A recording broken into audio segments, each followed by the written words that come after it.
자, 오늘은 매우 핫하고 모시기 힘든 분을 모셨는데요. 네. 자, 시사온 라이브 10회차 구소속의 이현주 의원님을 모셨습니다. 당시 집안 형편도 넉넉지 않다고 인터뷰를 통해서 좀 봤는데 네. 어떻게 공부를 하게 됐고 또 공부하게 된 계기?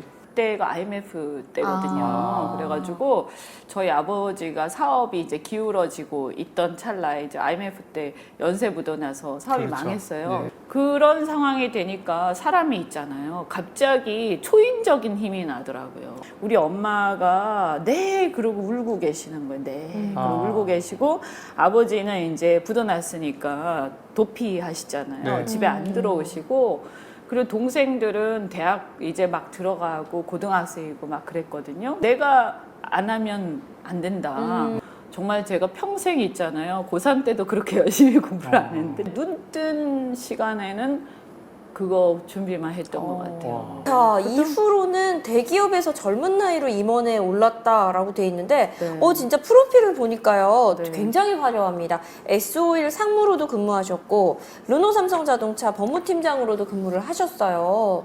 그래서 예전에 이제 어렸을 때 제가 싱가포르에서 초등학교를 다녔어요. 근데 그때만 해도 우리 나이 때는 변호사 중에서 조금이라도 하는 사람이 거의 없었어요. 제가 불문과 났잖아요. 아, 그래서 제가 불어를 잘하는 줄 알았나 봐. 그래가지고 르노그룹에서 네, 한국에 저 르노 삼성자동차 파견할 사람이 필요하다 이래가지고 르노 삼성자동차에서 일을 하게 됐고 S-오일까지 이제 가게 됐죠.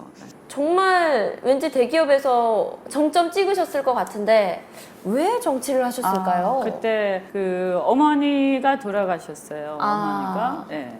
아버지가 IMF 때 아버지가 뭐 좀 잘못하신 것도 있었겠지만 사실 제가 봤을 때는 아무리 국민들이 뼈 빠지게 해도 나라가 국력이 떨어지고 경제가 파탄이 오면 같이 망하는 거예요. 그래서 뭔가 이 구조적인 여러 가지 문제가 많은데 사회에 영향을 미칠 수 있고 정치라든가 이런 걸 해야 되겠다.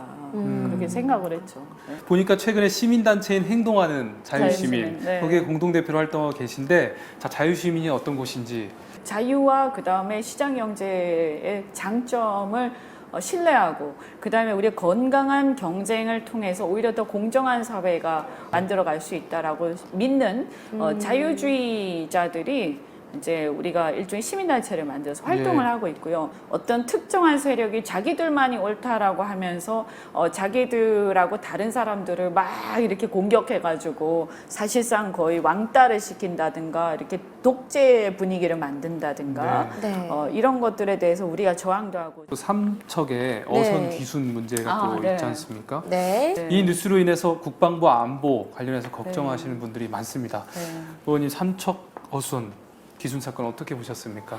저는 너무 끔찍하죠. 저 동해안에 있는 사람들이 얼마나 무서울까. 간첩선이든가 뭔가 하여튼 수상쩍다 이렇게 생각을 하고요. 네. 네. 의원님 보시기에는 문재인 정부 현재 경제정책의 근간이 되고 있는 소득주도 성장 정책에 대해서 어떻게 바라보고 계십니까? 정부 주도 양극화다. 규모가 작은 자영업자들부터 네. 망하고요.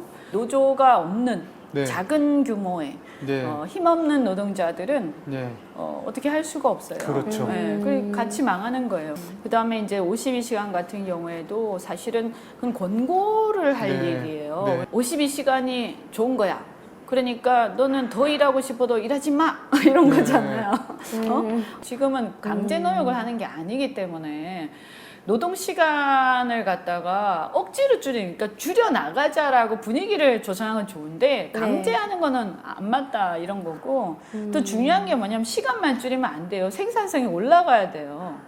10시간 하던 거 그대로 하면서 8시간을 줄여버리면 나머지 2시간 분을 해야 되잖아요. 그렇죠. 네. 그럼 비용이 또 늘어나는 거고 근데 2시간짜리 사람을 쓸 수가 없어요. 예.